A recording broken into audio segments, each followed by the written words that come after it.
শুভ দুপুর। আমন্ত্রণ ব্যবসা বাণিজ্য আর অর্থনীতির সবশেষ সংবাদ নিয়ে নিউজ 24 এর নিয়মিত আয়োজন আপন ফ্যামিলি মার্ট বিজনেস আওয়ারে। সাথে আছি হোসাইন শাহাদাত।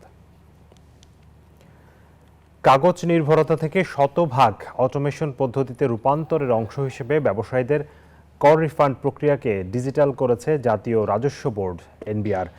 সকালে রাজধানীর আগারগাঁওয়ে রাজস্ব ভবনে ই-ভ্যাট সিস্টেমের মাধ্যমে অনলাইনে ভ্যাট রিফান্ড প্রক্রিয়ার উদ্বোধন করেন এনবিআর চেয়ারম্যান আব্দুর রহমান খান। এখন থেকে করদাতাকে আর ভ্যাট অফিসে যেতে হবে না।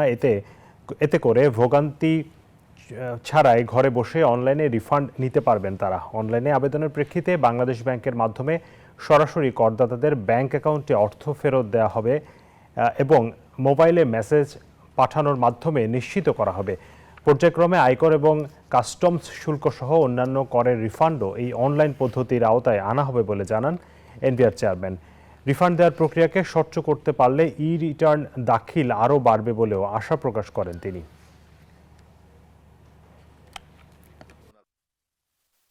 রিফান্ড আটকে থাকাটা এটা কিন্তু ভালো জিনিস না। এই জন্য ইভেন এত সহজ প্রসেসে রিফান্ড পাওয়ার পরেও কিন্তু দেখবেন যে একটা লম্বা সময় কিন্তু ওনার টাকাটা আটকে থাকে, ইভেন এই অটো রিফান্ড হওয়ার পরেও।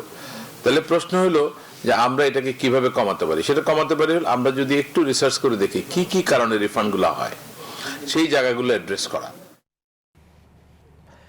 আগামী 24 ঘন্টার মধ্যে বিইআরসি কর্তৃক পরিবেশকদের সমন্বয়ে নতুন করে এলপিজি গ্যাসের মূল্য সমন্বয় এবং প্রশাসন কর্তৃক পরিবেশক হয়রানি বন্ধ করা না হলে 8 জানুয়ারি থেকে অনির্দিষ্টকালের জন্য এলপি গ্যাস সরবরাহ এবং বিপণন বন্ধ করার ঘোষণা দিয়েছে এলপি গ্যাস ব্যবসায়ী সমিতি। বুধবার সকালে জাতীয় প্রেস ক্লাবের সামনে এলপি গ্যাসের লাগামহীন কৃত্রিম সংকট এবং মূল্যবৃদ্ধি প্রতিবাদে সংবাদ সম্মেলনে এসব কথা জানান ব্যবসায়ী সমিতির সভাপতি সেলিম খান। লিখিত বক্তব্যে তিনি বলেন, সংকটময় পরিস্থিতি মোকাবেলায় জ্বালানি মন্ত্রণালয়, বিইআরসি এবং কোম্পানির সমন্বয়ে আমদানির মূল সংকট এবং সরবরাহ বৃদ্ধি না করে অযথা ব্যবসায়ীদের ভোক্তা অধিকার সংরক্ষণ অধিদপ্তর কর্তৃক হয়রানি এবং জরিমানা করা হচ্ছে।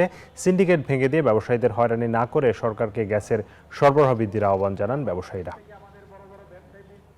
আগামী 24 ঘন্টার মধ্যে যদি বিআরসি কর্তৃক পরিবেশকদের সমন্বয়ে নতুন করে মূল্য সমন্বয় না করা হয় এবং প্রশাসন কর্তৃক পরিবেশ হয়রানি বন্ধ এবং জরিমানা বন্ধ করা না হয়, তাহলে আগামী 8 জানুয়ারি থেকে অনির্দিষ্টকালের জন্য সারা বাংলাদেশে গ্যাস সরবরাহ এবং বিপণন বন্ধ থাকিবে।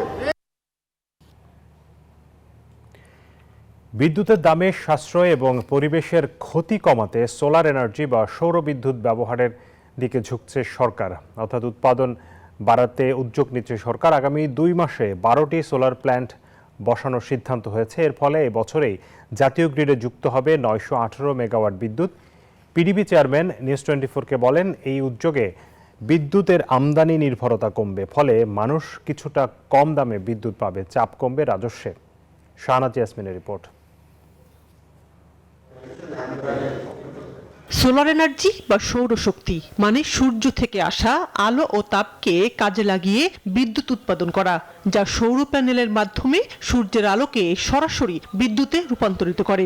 বিদ্যুৎ উৎপাদনে এটি একটি নবায়নযোগ্য এবং পরিবেশ বান্ধব শক্তির উৎস, যা জীবাশ্ম জ্বালানির উপর নির্ভরতা কমায়, পরিবেশ দূষণ রোধে সাহায্য করে।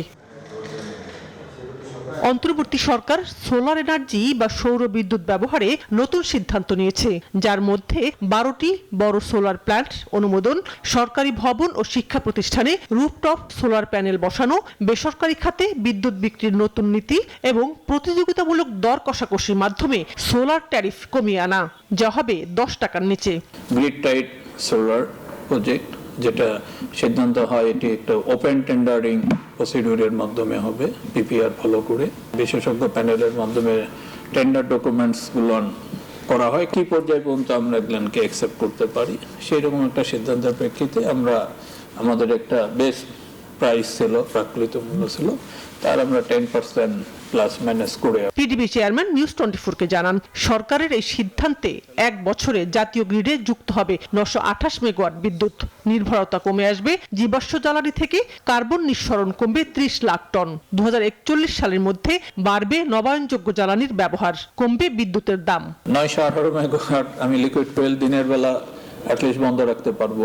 ফলে কি হবে, আমার এই এক হলো যে আমার লিকুইড ফুয়েলের প্রাইসিংটা অনেক হাই, এর ডবল বা আড়াই গুণ। সেখানে আমি আর্থিকভাবে আমার ট্যারিফ কমে আসলো, আমার ডলারের উপরে চাপ আসবে না, বাংলাদেশ থেকে অনেক বেশি ডলার আমাকে করতে হবে না, ফলে বৈদেশিক মুদ্রার উপর একটা কম আসবে। নতুন নীতিমালার মাধ্যমে বেসরকারি খাতকে স্বাধীনভাবে নবায়নযোগ্য জ্বালানি থেকে বিদ্যুৎ উৎপাদন ও বিক্রির সুযোগ দেওয়া হয়েছে, যা বিদ্যুৎ খাতের জন্য মাইলফলক সিদ্ধান্ত বলে মনে করেন বিদ্যুৎ উন্নয়ন বোর্ডের এই প্রধান কর্মকর্তা। আরএমজি সেক্টরটা বৈদেশিক অর্ডার পেতে কিন্তু তারা অনেক হবে, তাদের জন্য ফেভারে থাকবে যে হ্যাঁ আমরা এখন ক্লিন পাওয়ার ব্যবহার করছি, গ্রিন এনার্জি ব্যবহার করতেছি। শানাজি ইয়াসমিন, নিউজ 24, ঢাকা। পেসার মোস্তাফিজুর রহমান ও আইপিএল ইস্যুতে ভারতের সঙ্গে বাংলাদেশের বাণিজ্যিক সম্পর্কে কোনো প্রভাব পড়বে না জানিয়েছেন অর্থ উপদেষ্টা ডক্টর সালেউদ্দিন আহমেদ। মঙ্গলবার সচিবালয়ে ক্রয় সংক্রান্ত উপদেষ্টা পরিষদের বৈঠক শেষে কথা জানান তিনি। উপদেষ্টা বলেন, ভারত থেকে যেসব পণ্য আমদানি হওয়ার কথা সেখানে কোনো বাধা তৈরির সুযোগ নেই। ক্রিকেটার মুস্তাফিজকে নিয়ে যা ঘটেছে তা দুঃখজনক, তবে রাজনৈতিক টানাপোড়েনের কোনো প্রভাব অর্থ বাণিজ্যে পড়বে না। আলোচনার মাধ্যমে চলমান সংকটের মীমাংসা করতে হবে বলেন অর্থ উপদেষ্টা। এই বৈঠকে ভারত থেকে তেল আমদানির অনুমোদন দেওয়া হয়েছে। 2026 সালে 1,80,000 মেট্রিক টন ডিজেল আমদানি করবে সরকার। এতে খরচ হবে $1,461,76,00,000। আমার দিক থেকে আমি দেখছি না যে এটা আপনার অর্থনৈতিক হিসেবে যেটা দরকার আমাদের, এবং যেটা আমরা একদম রেশনাল ওয়েতে ডিসিশন যেগুলো নিচ্ছি সেটা অর্থনৈতিক হিসেবে আমার মনে হয় না অ্যাটলিস্ট আমাদের পারচেজের ব্যাপারে এগুলো আমাদের প্রভাব পড়বে। দর্শক, বাংলাদেশ ভারত সম্পর্কের টানাপোড়েন আমরা দেখছি গত জুলাইয়ের গণ অভ্যুত্থানের যে পর থেকে, শেখ হাসিনা পালিয়ে যাওয়ার পর থেকে এই টানাপোড়েন শুরু হয়েছে এবং সেটি অব্যাহত আছে। ভারতের দিক থেকে নানানভাবে নানান ধরনের বিতর্কিত সিদ্ধান্ত হচ্ছে। তারই একটি সাম্প্রতিক সময় আমরা দেখেছি আইপিএলে কলকাতার নাইট রাইডার্সের হয়ে খেলার কথা ছিল বাংলাদেশের পেসার মোস্তাফিজুর রহমানের। তিনি তাকে 9,20,00,000 রুপিতে ফ্র্যাঞ্চাইজিটি কিনে নেয়, কিন্তু শেষ পর্যন্ত ভারতীয় বিসিসিআইয়ের হস্তক্ষেপে, অর্থাৎ তাদের নির্দেশনায় বা তাদের পরামর্শে সেখান থেকে পরবর্তীতে পেসার মুস্তাফিজকে সরিয়ে নেওয়া হয়। এরপর থেকে কিন্তু এক ধরনের উত্তেজনা চলছে দুই দেশের সম্পর্কে।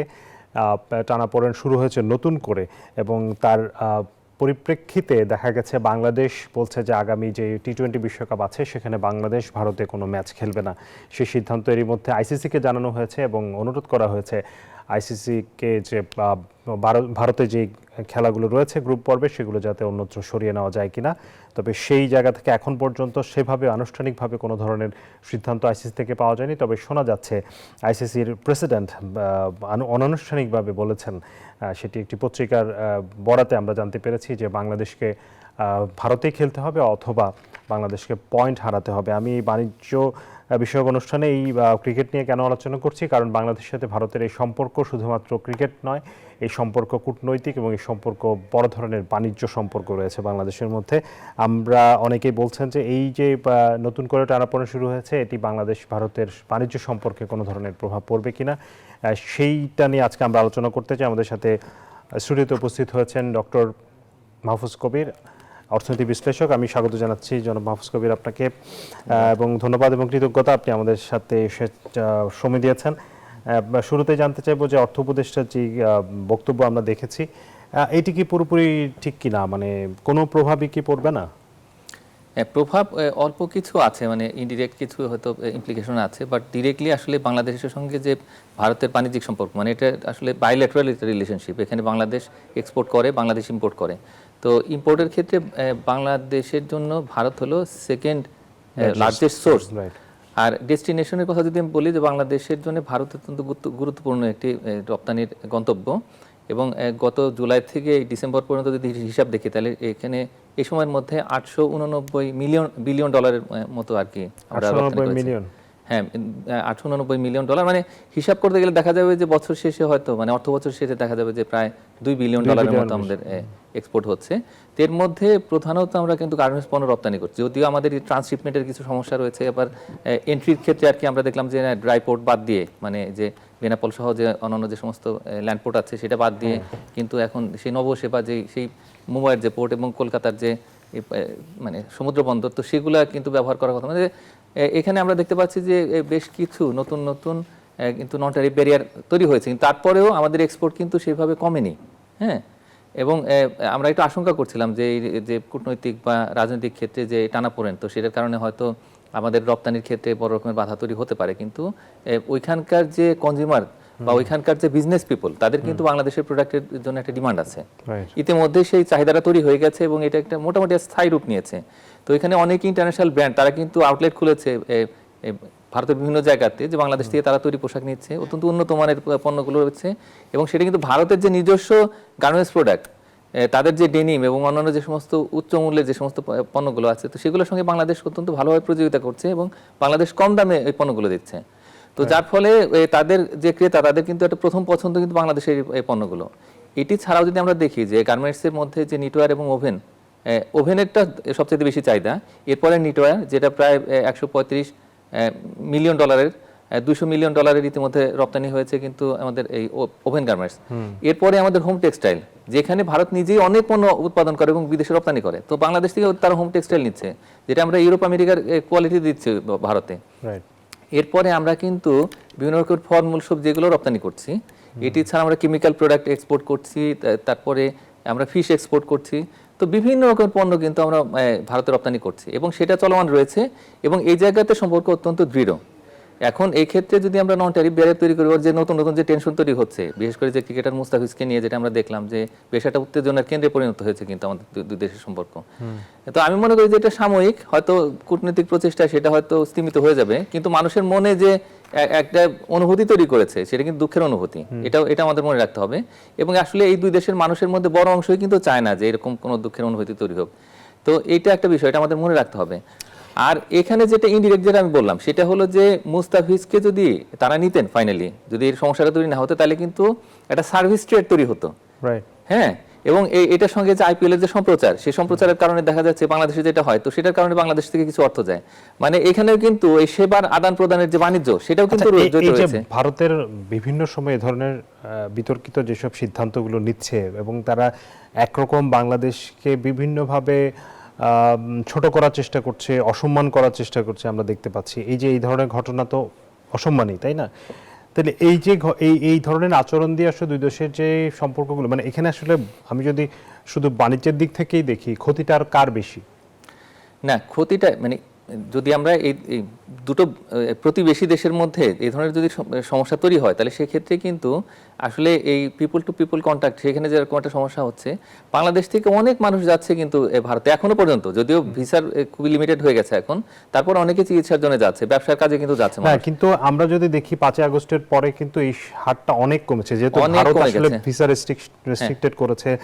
যেই পরিমাণ মানুষ ভারতে পর্যটনের জন্য যেতেন বা চিকিৎসার জন্য যেতেন, সেটা তো অনেকখানি কমেছে। এতে তো ভারতেরই ক্ষতির পরিমাণটা বেশি।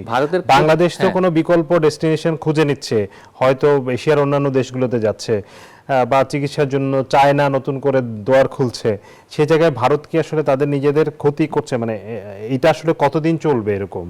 না, এটা আসলে খুব বেশি দিন চলা উচিত নয়, কিন্তু এটাও সত্য যে এই যে সমস্যাগুলো তৈরি হচ্ছে সেটা তো আমরা নিজেরা হয়তো সার্বিকভাবে হয়তো দায়ী নয়। এবং যে ভিসার ক্ষেত্রে রেস্ট্রিকশনটা হয়ে গেল, তো সেটা কিন্তু ভারত একটা ব্যাখ্যা দিচ্ছে যে তাদের এখানে নিরাপত্তার সমস্যা, তাদের হয়তো এখানে ক্যাপাসিটির প্রবলেম, তো সেগুলোর কথা বলছে। কিন্তু আলটিমেটলি যেটা হতো যে 1.8 মিলিয়ন ভিসা কিন্তু দেওয়া হতো বছরে, তো সেটা কমে কত এসছে একটা কিন্তু তারা কিন্তু বলছে না। এটা একটা দিক। আরেকটা দিক হচ্ছে যে ভারতের অর্থনীতি কিন্তু বিশেষ করে তাদের যে সেবা খাত এবং এই পশ্চিমবঙ্গ থেকে শুরু করে ভারতের অন্যান্য জায়গাতে কিন্তু এটা মানে বাংলাদেশকে কেন্দ্র করেই তাদের অনেক ব্যবসা বাণিজ্য গড়ে উঠেছিল, তারা কিন্তু অনেকেই এখন বসে আছে। কারণ এতে আসলে ভারতের ক্ষতি হচ্ছে। এখন পরস্পর নির্ভরতা যদি অনেক বেশি থাকে, এটার থেকে হঠাৎ করে যদি কমে যায়, তাহলে সেক্ষেত্রে কিন্তু দুটো দেশেরই ক্ষতি হয়। তবে এখন আমরা দেখতে পাচ্ছি যে আসলে ভারতের ক্ষতিটা অনেক বেশি হচ্ছে এবং এটা কাম্য নয়, এটা একটা বিষয়। আর একটা বিষয় হচ্ছে কি যে টেনশনগুলো যতটা সম্ভব কমিয়ে নিয়ে আসা হচ্ছে এবং যৌক্তিকভাবে কমিয়ে নিয়ে আসা উচিত। এটার জন্য দুই পক্ষেরই কাজ করতে হবে, না এক পক্ষে ছাড় দিতে হবে, সেটা কিন্তু একেবারে কোনো যুক্তিযুক্ত কথা হলো না। তো সুতরাং এই যে মুস্তাফিজকে কেন্দ্র করে যেটা হয়েছে, তো সেটা অত্যন্ত অনভিপ্রেত। মানে ভারতে তো অনেক ঘটনাই ঘটে, অনেক সময় অনেক হয়তো অনেকে হুমকি দেয় বিভিন্ন বিষয়ে, কিন্তু ভারত সরকার কিন্তু সবসময় এটাকে আমলে নেয় না। কিন্তু বাংলাদেশের ক্ষেত্রে যেটা আমলে নিল তারা, তো সেটা দেখে মনে হচ্ছে যে আসলে এইখানে অদূরদর্শিতাই অনেক ক্ষেত্রে কাজ করেছে। তার কারণ দুটো দেশের মধ্যে যে বাণিজ্যিক সম্পর্ক, সেটা কিন্তু হয়তো দীর্ঘমেয়াদে এটার প্রভাব তৈরি করতে পারে। এখানে আসলে এই 5 আগস্টের পরে যে ঘটনাটা আসলে আমরা তো জানি যে গত সরকার আমলে যেটি হয়েছে যে ভারতের সাথে একটি অন্যায্য সম্পর্ক তৈরি হয়েছে বাংলাদেশের সাথে, এই বাংলাদেশের সাথে না বলে আমি যদি বলি একটি দলের সাথে হয়েছে, যেটি আসলে সেখানে যেটির প্রভাব আমরা পরবর্তীতে দেখেছি যে বাংলাদেশে একটি অ্যান্টি ইন্ডিয়া সেন্টিমেন্ট তৈরি হয়েছে, যেটি নিশ্চয়ই দুই দেশের জন্যই ভালো না। যেহেতু প্রতিবেশী দেশ, তাদের সাথে একটি সম্পর্ক থাকা বা একটি যৌক্তিক সম্পর্ক থাকা, সম্মানের সম্পর্ক থাকা উচিত। কিন্তু আপনার কিছু মনে হয়েছে যে গত 1.5 বছরে দুই দেশের কোনো পক্ষ থেকেই যথেষ্ট প্রচেষ্টা চালানো হয়েছে এই সম্পর্কটা উন্নয়ন করার জন্য, সেটি বাংলাদেশ থেকে হোক? হ্যাঁ, না, আমি কিছু জিনিস দেখতে পেয়েছি, মানে বিভিন্ন গণমাধ্যম এবং বিভিন্ন সূত্র থেকে যেটা জানা গেছে সেটা হলো যে ভারত প্রথম দিক থেকে চেষ্টা করেছে যে একটু সম্পর্ক স্থাপন করার, নতুন করে এই যে অন্তর্বর্তী সরকারের সঙ্গে কাজ করার, সেটা বিভিন্ন জায়গাতে দেখা গেছে। প্রথমত যে ভারতের যে প্রধানমন্ত্রী নরেন্দ্র মোদী, তিনি কিন্তু এই মানে অন্তর্বর্তী সরকারের প্রধান উপদেষ্টা হিসেবে দায়িত্ব গ্রহণ করার সঙ্গে সঙ্গে কিন্তু একটা টুইটার মেসেজ দিয়েছেন।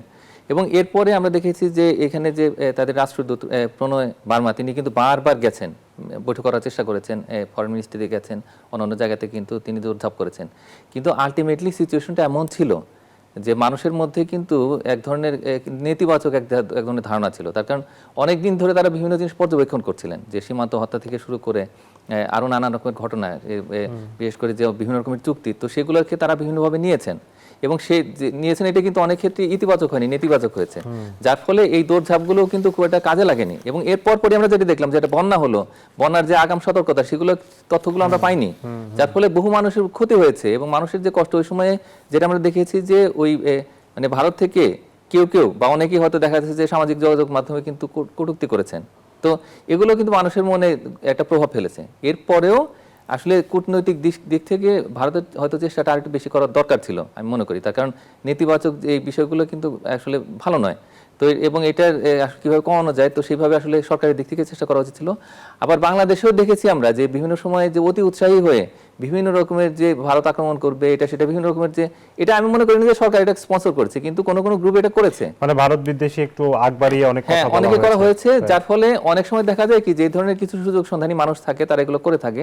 কিন্তু সার্বিকভাবে এই যে একটা ভোলাটাইল সিচুয়েশন, তো এখন অন্তর্বর্তী সরকারের তো রাজনৈতিক সরকার নয়, তাদের তো সব জায়গাতে এরকম কোনো কন্ট্রোল নেই, চেইন অফ কমান্ড নেই। সুতরাং এটা বুঝতে হবে যে বাংলাদেশের ট্রানজিশনের মধ্যে দিয়ে যাচ্ছে। আপনার কাছে কি মনে হয় যে রাজনৈতিক সরকার আসলে, যেহেতু ফেব্রুয়ারিতে নির্বাচনের কথা আছে, সেক্ষেত্রে সম্পর্কটাতে একটা উল্লেখযোগ্য উন্নতি হবে?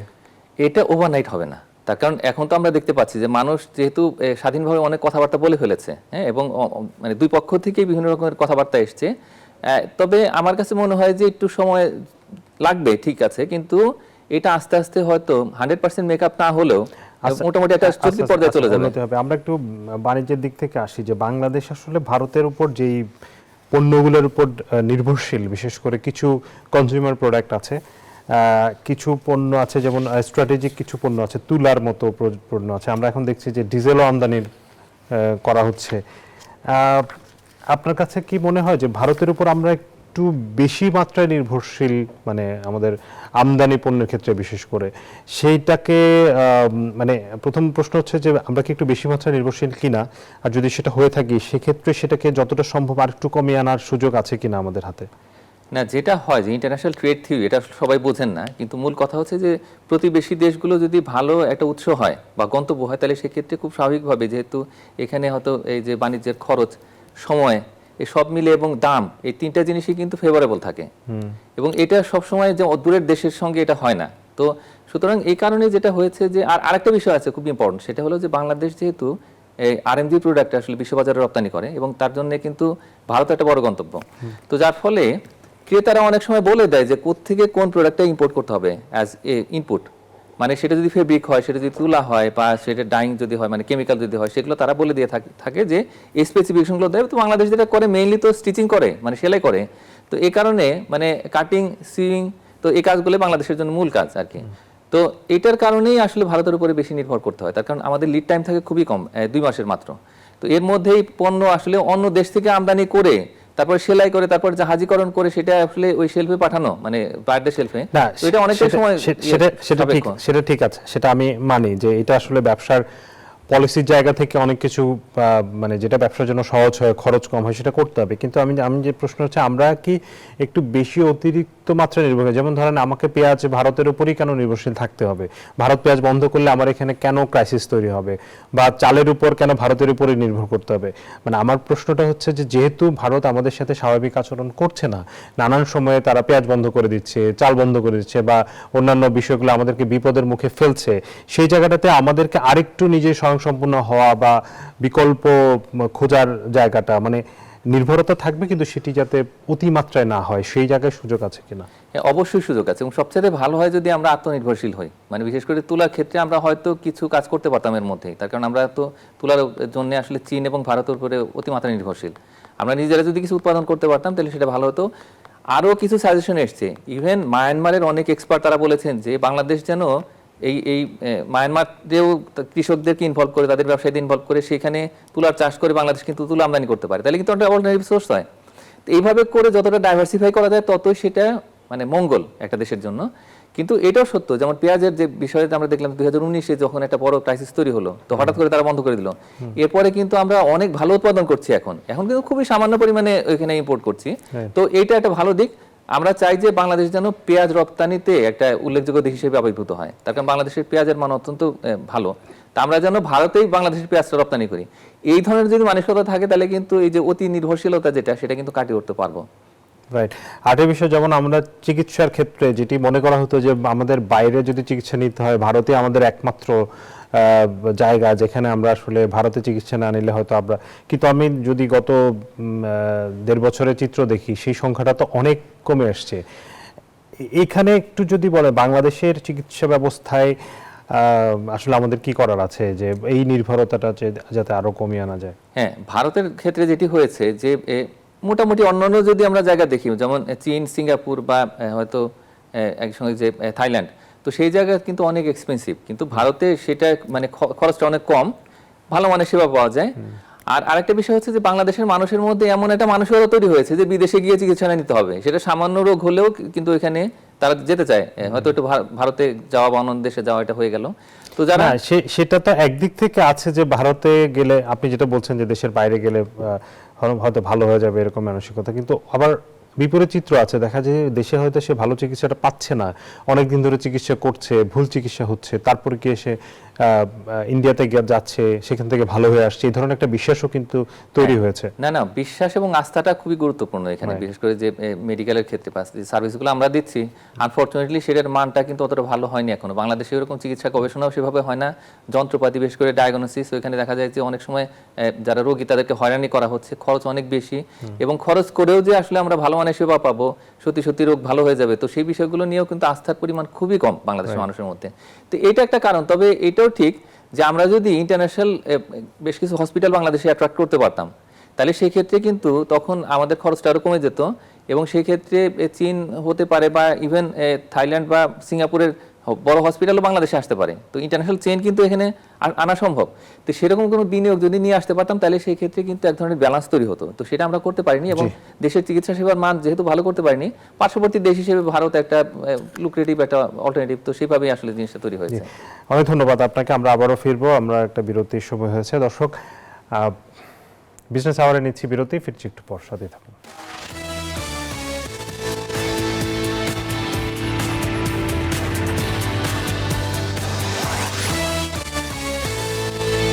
বিরতির পর আবারও স্বাগত জানাচ্ছি আপন ফ্যামিলি মার্ট বিজনেস আওয়ারে।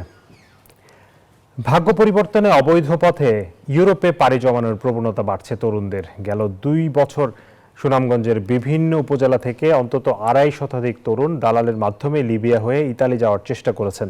শেষ পর্যন্ত দালাল চক্রের প্রতারণায় নিঃস্ব হয়ে দেশে ফিরেছেন তারা। তাদের কেউ শিকার হয়েছেন অমানবিক নির্যাতনের, আবার কেউ বা হারিয়েছেন সর্বস্ব। মোহাম্মদ বুরহানুদ্দিনের পাঠানো তথ্য ছবিতে ডেস্ক রিপোর্ট। সুনামগঞ্জের প্রত্যন্ত গ্রামের বাসিন্দা জাকারিয়া 2021 সালে দালালের মাধ্যমে অবৈধভাবে ইতালি যাওয়ার উদ্দেশ্যে দুবাই, মিশর সহ আরও একটি দেশ পাড়ি দেন। 2024 সালে ভূমধ্যসাগর পাড়ি দেওয়ার সময় লিবিয়ায় আইনশৃঙ্খলা বাহিনীর হাতে আটক হন তিনি। এক পর্যায়ে স্থানীয় মাফিয়া চক্র আইনশৃঙ্খলা বাহিনীর কাছ থেকে তাদের কিনে নেয়। পরে মোটা অঙ্কের মুক্তিপণ দিয়ে ছাড়া পান জাকারিয়া। ছেলেকে ছাড়াতে জায়গা জমি বিক্রি ও ঋণ নিয়ে প্রায় 15 লাখ টাকা খরচ করতে হয় পরিবারকে। 15 লাখ টাকা আমার ছেলের সাথে খরচেছি। এখন তো আমরা অসহায় পড়ছি, ছেলে সন্তান নিয়ে আছে, আমরা কিভাবে চলব? আপনি 2 দিনের ভিতরে 6 লাখ টাকা দিতেই বা যদি 2 দিনের ভিতরে 6 লাখ টাকা না দেন, তাইলে মনে করেন আপনার এক রাত থাকলে বাংলার 10,000 টাকা করে দিতেই বা। শুধু জাকারিয়া নন, উন্নত জীবনের আশায় অবৈধ অভিবাসনের দিকে ঝুঁকছেন আরো অনেক তরুণ। স্বপ্নের ইউরোপ যাত্রা পরিণত হচ্ছে দুঃস্বপ্নে। আমার যে ব্যবসার সমাজ আছে সব বেচছি, গরু বাছুরও বেচছি। 5 লাখ করে 4 লাখ করে 4 লাখ 60,000 দিছি, 5 লাখ করে দিছি। বাড়ি থেকে টাকা দাবি কইরা আবার টাকা নিয়ে পরে আমরা আবার বের করছে, আবার কলা কৌশলে রাখছে, তার মাধ্যমেই রাইকে আবার টাকা নিচ্ছে। খাবার ঠিক মতো দিত না, সারাদিনে মনে করেন যে আপনার একটা রুটি দিত। ইউরোপ ফেরত অভিবাসীদের নিয়ে কাজ করা বেসরকারি সংস্থার তথ্য অনুযায়ী গেল 2 বছরে লিবিয়া থেকে দেশে ফিরেছেন সুনামগঞ্জের বিভিন্ন উপজেলার অন্তত 265 তরুণ। মনোদ্বন্দ্বটা থাকে, দ্বন্দ্বটা মেটানোর চেষ্টা করি এবং সেই জন্য মানসিকভাবে ঘুরে দাঁড়াতে পারে সেই সহযোগিতাটুকু করি। দালালদের চিহ্নিত করে আইনি পদক্ষেপ নিতে সংশ্লিষ্টদের এগিয়ে আসার আহ্বান আইনশৃঙ্খলা বাহিনীর। অবৈধ অভিবাসন রোধে সচেতনতা বৃদ্ধির কাজ করছে জেলা প্রশাসন। আমি অনুরোধ করব সবাইকে আমাদের পুলিশের সংশ্লিষ্ট থানায় অভিযোগ করতে। আমরা অবশ্যই আইনগত ব্যবস্থা নেব। অভিবাসন সমন্বয় কমিটি আর একটা হচ্ছে জেলা ভিজিলেন্স কমিটি, এই 2টা কমিটি অভিবাসন এবং অভিবাসীদের কল্যাণার্থে এবং সহযোগিতায় কাজ করে। অনিরাপদ পন্থায় ইউরোপে যাওয়ার তালিকায় শীর্ষে রয়েছে বাংলাদেশ। Desk report, news 24। অনিরাপদ পদ্ধতিতে মানে প্রক্রিয়ায় বিদেশে যাওয়ার ক্ষেত্রে শীর্ষে রয়েছে বাংলাদেশ। জনাব মাহফুজ কবির আছেন আমাদের সাথে। এই যে বিশেষ করে ইউরোপে যাওয়ার ক্ষেত্রে আমরা দেখছি, মালয়েশিয়াতে আগে এটা অনেক বেশি দেখা যেত, এখন দেখা যায় ইউরোপের লিবিয়া বা ইতালি যাওয়ার ক্ষেত্রে আমরা দেখতে পাচ্ছি এই ধরনের ঘটনা খুব বেশি ঘটছে, খুব ঝুঁকি নিয়ে অবৈধভাবে যাচ্ছে। আচ্ছা, এই প্রক্রিয়াটা মানে বন্ধ করা কি আসলে সম্ভব? মানে সরকারের দিক থেকে কি এমন মানে এইটা পুরোপুরি বন্ধ করার কি কতটা সুযোগ আছে? আসলে এটাকে বলে হলো মানে মাইগ্রেন্ট স্মাগলিং এবং হিউম্যান ট্রাফিকিং। হ্যাঁ, তো যেটা হয় যে মাইগ্রেন্ট স্মাগলিংটাই আমরা একটু বেশি দেখে থাকি আর কি, যে যারা বিভিন্ন পথে মানে বাংলাদেশ থেকে বের হয়ে যায়, ইন্টারন্যাশনাল নেটওয়ার্ক আছে তাদের মাধ্যমে। মানে এটা শুধুমাত্র যে বাংলাদেশের দালাল চক্র কাজ করে বিষয়টা এরকম নয়, যে তারা বিভিন্ন ধাপে ধাপে বিশ্বের বিভিন্ন জায়গাতে নেটওয়ার্কের মাধ্যমে একটা টোটাল একটা বিশাল সিন্ডিকেট কাজ করছে। সুতরাং বাংলাদেশের যারা হচ্ছে যে চক্র আছে তাদেরকে ধরা ছোঁয়াটা কিন্তু অনেকটা কঠিন একটা বিষয়, তার কারণ তারা ইনভিজিবল থাকে, এটা একটা বিষয়। আর পুলিশ তাদের সম্পর্কে কিছু কিছু তথ্য জানে, হ্যাঁ, এবং এই পুলিশের কিন্তু একটা স্পেশাল ডিপার্টমেন্টের থেকে কাজ করছে এটা নিয়ে, এবং এই চক্রটাকে ধরার চেষ্টা করছে। বিষয়টা এমন জটিল যে চট করেই কিন্তু ওভারনাইট এটা কিছু করা যাবে না। আর বাংলাদেশের মানুষের মধ্যেও তো যেহেতু কর্মসংস্থানে এখানে অনেক রকম সমস্যা রয়েছে, তো এখানে অনেক শিক্ষিত বেকার, তারা কিন্তু কাজ পাচ্ছে না। তো এই তরুণরা কিন্তু হতাশ হয়ে তারা কি করেন, সুন্দর জীবনের আশায় তারা ইউরোপের পথে পাড়ি দেন, এবং আর তারা আসলে জানে না যে কতটা ঝুঁকিপূর্ণ, কতটা বিপদ সংকুল এই পথ। এবং অনেকেই দেখা যাচ্ছে যে হয়তো ভূমধ্যসাগরে যে গম যেটাকে বলে আর কি, যে ওইটা ডুবে তারা মারা যাচ্ছেন। লিবিয়াতে গিয়ে তারা কিন্তু বিভিন্ন রকমের যে চক্র তাদের কাছে হয়তো বন্দিত তো স্বীকার করছেন, এবং অনেকে মারা যাচ্ছেন, গুলি করে মেরে ফেলছে। অনেকে কিন্তু এই দিনের পর দিন বিভিন্ন যে বন জঙ্গল পেরিয়ে তারা কিন্তু না খেয়ে মারা যাচ্ছে, বনের মধ্যে লাশ পড়ে থাকছে। তো এরপরে কেউ কেউ হয়তো ফাইনালি হয়তো ইউরোপের কয়েকটা দেশে যেতে পারছেন। তো কিন্তু আলটিমেটলি এই পথে যে যাওয়াটা, এটা নিজের জীবনের জন্য, নিজের পরিবারের জন্য কিন্তু অনেক বড় একটা হতাশার বিষয়, ঝুঁকির বিষয়। অ্যাট দ্য সেম টাইম বাংলাদেশের যেটা ভাবমূর্তি তৈরি হচ্ছে আন্তর্জাতিক মহলে, তো সেটাও কিন্তু একটা নেতিবাচক ভাবমূর্তি, যে বাংলাদেশকে দোষারোপ করা হচ্ছে যেভাবে যে এই হিউম্যান ট্রাফিকিং, মাইগ্রেন্ট স্মাগলিং হচ্ছে, তো সেটা কিন্তু বাংলাদেশের জন্য মোটেও ভালো একটা বার্তা বয়ে নিয়ে আসছে না। তো এখন এই জায়গাটাতে আমি মনে করি যে কাজ করতে হবে বিভিন্ন জায়গাতে। ইউরোপিয়ান ইউনিয়ন রয়েছে, জাতিসংঘ আছে, বা আন্তর্জাতিক অন্যান্য সংস্থা, বিশেষ করে যে IOM, তারা কিন্তু এখানে কাজ করতে পারে, বাংলাদেশকে পরামর্শ দিচ্ছে তারা। এখন কথা হচ্ছে যে এটার জন্য আসলে স্পেশাল এফোর্ট দেওয়া দরকার, মানে এখানে কোনো যেন রাজনৈতিক কোনো প্রভাব না থাকে। মানে অনেক সময় দেখা যায় যে রাজনীতিবিদদের নাম বেরিয়ে আসে যে তারা কিন্তু এই নেটওয়ার্কের সঙ্গে আছেন। তো এই জায়গায় তো প্রথমে আমাদের রাজনৈতিক প্রভাবটা বন্ধ করতে হবে। দ্বিতীয়ত হচ্ছে যে হুন্ডির যে চক্র আছে সেই চক্রের মধ্যেও কিন্তু এই বিষয়গুলো থাকে যে তারা ওই দিক দিয়ে টাকা এদিক দিয়ে পাঠিয়ে দেন, তারপরে এই দিক দিয়ে মানুষ চলে যায়। তো এই বিষয়টা আমাদের একটু দেখতে হবে এবং একই সঙ্গে আমাদের একটা ভালো ডেটাবেস দরকার, বিশেষ করে যে এটা একটা প্রচার প্রচারণা দরকার যে এই যে একটা পথ, যে পথে যারা যাচ্ছেন এটা একটা অবৈধ পথ, এখানে অনেক ঝুঁকি আছে, জীবনের ঝুঁকি আছে, তো এইটা পরিহার করতে হবে। এবং এটার জন্য যদি আইন শৃঙ্খলা বাহিনী এবং এনজিও তাদের দিক থেকে প্রচার প্রচারণা চালানো হয়, তাহলে সেক্ষেত্রে আমি মনে করি যে মানুষের মধ্যে সচেতনতা বাড়বে এবং এই সচেতনতা বাড়লেই মূলত আসলে এটা কমানো সম্ভব। আমরা এই পর্যায়ে একটু দেখতে চাই পত্রিকার কিছু বাণিজ্য বিষয়ক শিরোনাম, আমাদের প্রতিদিনকার আয়োজন। আমরা শুরুতেই দেখছি যে দৈনিক সমকাল তারা শিরোনাম করেছে ভারত সহ 7 দেশ থেকে 24,000 কোটি টাকার জ্বালানি তেল আসছে। এটি আমরা আসলে গতকাল ক্রয় সংক্রান্ত মন্ত্রিসভা বৈঠকে এই সিদ্ধান্ত হয়েছে। পরের সংবাদটি আজকের পত্রিকা, তারা বলছে বিনিয়োগকারীদের 101 কোটি শেয়ার শূন্য হচ্ছে, বিনিয়োগকারীদের হাতে 70% শেয়ার। এটি আসলে 9টি দুর্বল ব্যাংক বহির্ভূত যে আর্থিক প্রতিষ্ঠান তাদের অবসায়নের সিদ্ধান্তে পুঁজিবাজারে আরেকটি ধাক্কার আশঙ্কা তৈরি হয়েছে। 5টি ব্যাংক একীভূত করার পর বাংলাদেশ ব্যাংকের এই উদ্যোগ আমানতকারীদের অর্থ ফেরতের ব্যবস্থা নেওয়া হলেও এগুলোর শেয়ারে বিনিয়োগকারীদের কার্যকর পুরোপুরি উপেক্ষিত হয়ে থাকছে। এটি আসলে এই এনবিএফআই যেটি আমরা বলি ব্যাংক বহির্ভূত যেসব আর্থিক প্রতিষ্ঠান তাদের ক্ষেত্রে একই অবস্থা হচ্ছে, সেটি আসলে আরেকটি আশঙ্কার জায়গা তৈরি করেছে। বাংলাদেশ প্রতিদিনের শিরোনামটি দেখতে চাই, সূচকের উত্থানে পুঁজিবাজারে লেনদেন চলছে। এটি দুঃখিত, এটি আমার হাতে এখন বিজনেস স্ট্যান্ডার্ডের পত্রিকা। ব্যবসায়ীদের স্বস্তি দিতে আজ থেকে ইভ্যাট রিফান্ড চালু করছে এনবিআর, যে সংবাদটি আমরা একটু আগে পড়ছিলাম। পরের সংবাদটি আমরা দেখতে চাই ঢাকা পোস্ট বলছে বাড়ি কিনতে মিলবে 4 কোটি টাকার ব্যাংক ঋণ। এটি একটি ভালো খবর, যে কেউ বাড়ি করতে চাইলে 4 কোটি টাকা পর্যন্ত ঋণ দিতে পারবে। মঙ্গলবার বাংলাদেশ ব্যাংকের ব্যাংকিং প্রবিধি ও নীতি বিভাগ একে সংক্রান্ত এসে নির্দেশনা জারি করেছে। বাংলাদেশ ব্যাংকের নির্দেশনা অনুযায়ী ব্যাংকের গৃহঋণে খেলাপি ঋণ 5% বা তার কম হলে একজন গ্রাহক সর্বোচ্চ 4 কোটি টাকা পর্যন্ত ঋণ নিতে পারবেন। এই পরের সংবাদটি যে বলছিলাম বাংলাদেশ প্রতিদিন, তারা বলছে যে সূচকের উত্থানে পুঁজিবাজারে লেনদেন চলছে। আজকের লেনদেনের পরিস্থিতি তারা বলছে যে গতকাল নেতিবাচক ধারার মধ্যে দিয়ে শেষ হয়েছিল লেনদেন, আজকে আবারও কিছুটা ঘুরে দাঁড়িয়েছে। আমি জনাব মাহফুজ কবির আপনার কাছ থেকে যে বিষয়টি নিয়ে জানতে চাইব সেটি হচ্ছে বিনিয়োগকারীদের 101 কোটি টাকা শেয়ার শূন্য হচ্ছে। আমরা জানি যে 5টি যেই ইসলামী ঘরানার ব্যাংক তাদের একীভূত করার ফলে আমরা দেখতে পেয়েছি যে তাদের যে সেই ব্যাংকগুলোতে যারা শেয়ার হোল্ডার ছিলেন তাদের শেয়ারগুলো শূন্য হয়েছে, অর্থাৎ তাদের পুরো বিনিয়োগটা এখানে তারা ক্ষতিগ্রস্ত হয়েছেন। একই অবস্থা হতে যাচ্ছে 9টি দুর্বল নন ব্যাংকিং ফাইন্যান্সিয়াল ইনস্টিটিউটের ক্ষেত্রে। সেখানে বিনিয়োগকারীদের হাতে 70% শেয়ার আছে। বলা হচ্ছে যে বিনিয়োগকারীদের শেয়ার মূল্য 1008 কোটি টাকা, সেখানে এই শেয়ারগুলো আবার শূন্য হতে যাচ্ছে। এই প্রক্রিয়াটাকে আপনি আসলে কিভাবে দেখেন? মানে এটি কি হওয়া উচিত? মানে কেউ একজন বিনিয়োগ করলো, শেয়ারের মালিক হলো, কিন্তু পরবর্তীতে প্রতিষ্ঠানের দুর্বলতার কারণে শেয়ার হোল্ডারকে সেই দায় নিতে হচ্ছে। এখন এই ক্ষেত্রে দুটো বিষয় আছে, একটা হলো যে আইন আসলে কি বলে। তো আমাদের এই দেশে যেটা হয়েছে যে এই ধরনের মার্জার অ্যাকুইজিশনের তো এক্সাম্পল খুব একটা নেই, হ্যাঁ, এবং এইখানে আমরা দেখলাম যে অনেক দিন ধরে কিন্তু এগুলো চলছিল এবং বিগত সরকারের আমলে আমরা দেখেছি যে জোর করে অনেকটা চাপিয়ে দেওয়া হয়েছিল কিছু কিছু মার্জার অ্যাকুইজিশন, তো সেটা কিন্তু সফল হয়নি। এখন যেটা দেখলাম আমরা সেটা হলো যে 20,000 কোটি টাকা এটা দেওয়া হয়েছিল যে ক্যাপিটাল, এবং তার সাথে আরও 15,000 কোটি টাকা এটা দিয়ে মোটামুটিভাবে একটা জায়গায় নিয়ে আসার চেষ্টা করা হয়েছে 5টি ব্যাংকের মাধ্যমে, একটা সম্মিলিত ইসলামী ব্যাংক। এখন নন ব্যাংক ফাইন্যান্সিয়াল ইনস্টিটিউশনগুলো এতটাই দুর্বল যে অনেক ক্ষেত্রে দেখা যাচ্ছে যে 80% 90% পর্যন্ত হচ্ছে খেলাপি, এবং ওই টাকাগুলো ফেরত আসবে কিনা সেই নিয়ে কোনো কিন্তু সম্ভাবনা নেই। আমরা ব্যাংকের দিকে অতিমাত্রায় নজর দিতে গিয়ে এই নন ব্যাংক ফাইন্যান্সিয়াল ইনস্টিটিউশনগুলোকে কিন্তু খুব একটা নজরের মধ্যে নিয়ে আসেনি। এটাকে আসলে প্রথমেই ধরা দরকার ছিল, ধরে এখানে কিছু লিকুইডিটি সাপোর্ট দিয়ে এবং এটা একটা অ্যাডমিনিস্ট্রেশনের যে স্ট্রাকচার সেটা চেঞ্জ করা, বোর্ড অফ ডিরেক্টরস এগুলো চেঞ্জ করে কিন্তু আমরা এর মধ্যেই এটা সুস্থ ধারায় ফিরে নিয়ে আসতে পারতাম।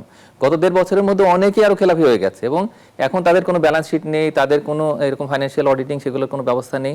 তো যার ফলে যেটা হয়েছে যে এখন অবসায়ন হলে কি হলো, এই যে যারা সাধারণ বিনিয়োগকারী যারা শেয়ার হোল্ডার, তো তাদের যে এই যে এত বড় ক্ষতি হলো সেটার দায়টা কে নেবে? এখন এই পুরো ব্যাংকিং খাতের অভিভাবক বা নিয়ন্ত্রক প্রতিষ্ঠান কিন্তু বাংলাদেশ ব্যাংক। তারা এই ওভারলুক করলে সমস্যাটা, এটার কারণে দেখা গেল যে এই যে যারা বিনিয়োগকারী তারা পথে বসেছেন, এখন এটা শেয়ার বাজারের উপর ইম্প্যাক্ট হচ্ছে।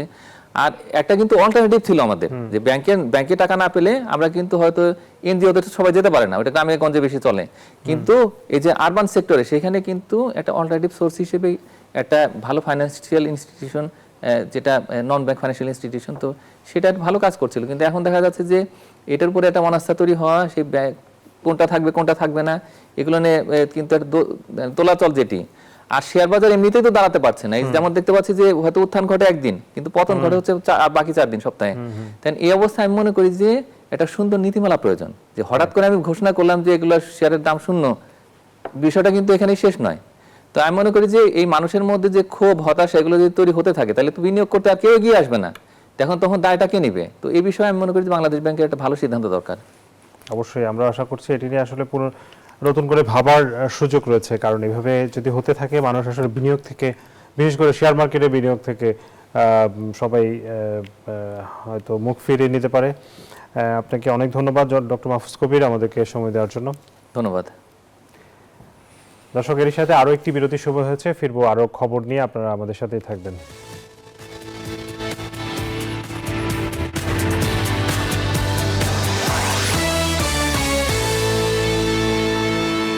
বিরতির পর স্বাগত আরও একবার আপন ফ্যামিলি মার্ট বিজনেস আওয়ারে। এবার জানাবো শেয়ার বাজারের খবর।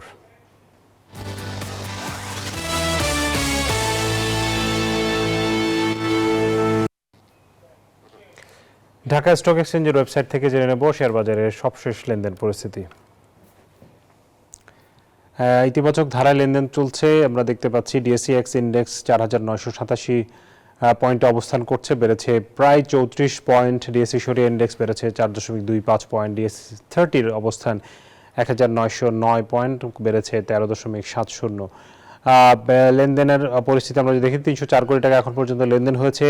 লেনদেনে অংশ নেওয়া শেয়ার এবং মিউচুয়াল ফান্ডের মধ্যে 204টির দাম বেড়েছে, কমেছে 112টির, অপরিবর্তিত আছে 71টির।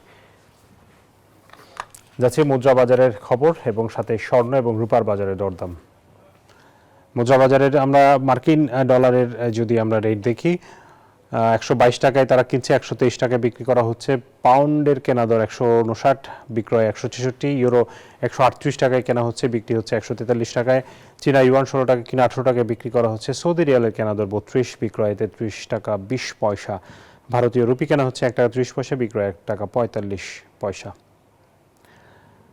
স্বর্ণের দাম 22 ক্যারেট স্বর্ণ 2,27,000 টাকারও বেশি দামে বিক্রি হচ্ছে। 21 ক্যারেটের দাম 2,17,533, 18 ক্যারেট 1,86,459 এবং 49 এবং সনাতন বা পুরনো স্বর্ণ বিক্রি হচ্ছে 1,55,000 টাকারও বেশি দামে। রূপার দরদাম 22 ক্যারেট রূপা 5,926 টাকায় বিক্রি হচ্ছে, 21 ক্যারেট 5,657, 18 ক্যারেট 4,840 এবং সনাতন রূপা বিক্রি হচ্ছে 3,640 টাকায়। জানাবো জনপদের শিল্প ও বাণিজ্যের খবর।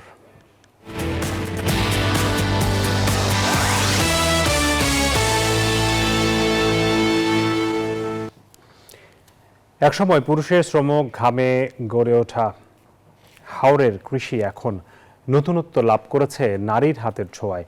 কিশোরগঞ্জের হাওরে নারীদের কোমল হাতের কঠোর ছোঁয়া আর ঘাম ঝরানো পরিশ্রমে দিগন্ত থেকে দিগন্তে ছড়াচ্ছে কৃষির আবাদ। তবে তাদের আক্ষেপ, পুরুষদের থেকে অর্ধেক পারিশ্রমিক পাচ্ছেন তারা। টিটু দাসের তথ্য, ছবিতে ডেস্ক রিপোর্ট। কাকডাকা ভোরে খাবারের বাটি হাতে নিয়ে দলে দলে ছুটছেন নারীরা। গন্তব্য কৃষিক্ষেত। মনে হচ্ছে প্রকৃতিকে তারা জানাতে এসেছেন, যেই কোমল হাত সন্তানের যত্ন নিতে পারে, প্রয়োজনে সেই হাত ফলাতে পারে সোনালী ফসল।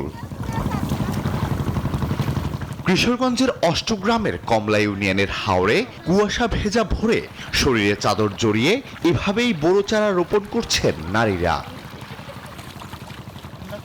ঠিক সংসারের কাজের মতোই নিপুণতার ছোঁয়ায় গোছালোভাবে রোপণ করে চলছেন এসব চারা।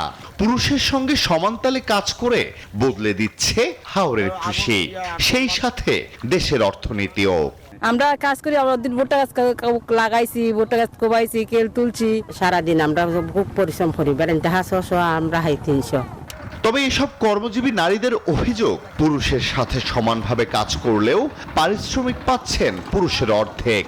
আমরা কাজ করি এক মিলই, আমরা যেমন 6টার সময় পুরুষের লোক 6টার সময়, আমরা 4টার দিকে পুরুষের লোক 4টার দিকে। আমরা সকালবেলা 6টার সময় 300 টাকা হাই, বেড়াইতে 600 টাকা হা।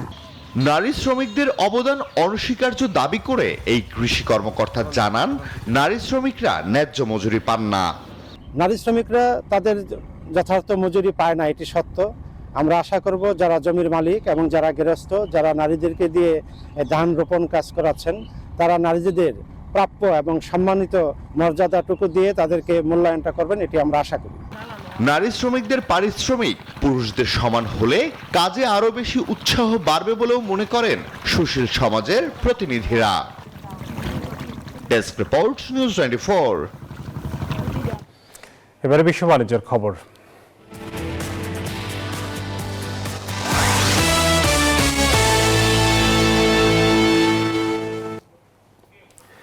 যুক্তরাষ্ট্রে সরকারি সুবিধা পাচ্ছে প্রায় 55% বাংলাদেশি পরিবার। রোববার নিজের সামাজিক যোগাযোগ মাধ্যম ট্রুথ সোশ্যালে এই তালিকা তুলে ধরেন মার্কিন প্রেসিডেন্ট ডোনাল্ড ট্রাম্প। তবে তালিকায় 120টি দেশের মধ্যে পাকিস্তান, চীন, ভুটান, নেপালের নাম থাকলেও নেই ভারতের নাম। বাংলাদেশি সহ 38 দেশের জন্য নতুন ভিসা বন্ড নিয়ম চালু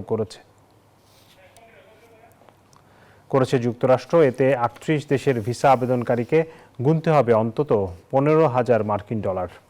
মঙ্গলবার এক পোস্টে মার্কিন স্টেট ডিপার্টমেন্ট জানায়, ভিসা বন্ড নিয়ম অনুসরণ করে B1 এবং B2 ভিসার জন্য আবেদন করতে হবে। তবে প্রবেশাধিকার না পেলে সম্পূর্ণ অর্থ ফেরত দেওয়া হবে। বন্ডের নিয়মটি চলতি বছরের 21 জানুয়ারি থেকে কার্যকর হবে।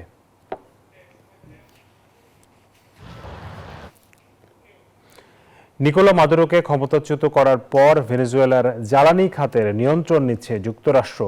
মার্কিন প্রেসিডেন্ট ডোনাল্ড ট্রাম্প জানিয়েছেন, ভেনেজুয়েলা কর্তৃপক্ষ যুক্তরাষ্ট্রকে 30 থেকে 50 মিলিয়ন ব্যারেল তেল হস্তান্তর করবে। এই তেল আন্তর্জাতিক বাজার দরে বিক্রি হবে এবং সে অর্থ ট্রাম্পের তত্ত্বাবধানে দুই দেশের উন্নয়নে ব্যয় করা হবে। মার্কিন কোম্পানিগুলোর জন্য ভেনেজুয়েলায় বিনিয়োগের পথ খুললেও দেশটির তেল খাত পুনর্গঠনে কয়েকটি বছর সময় এবং বিপুল অর্থের প্রয়োজন হবে বলছেন বিশ্লেষকরা।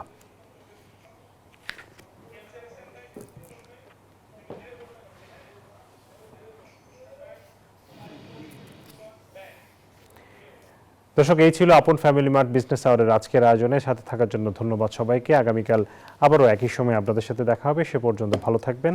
আল্লাহ হাফেজ।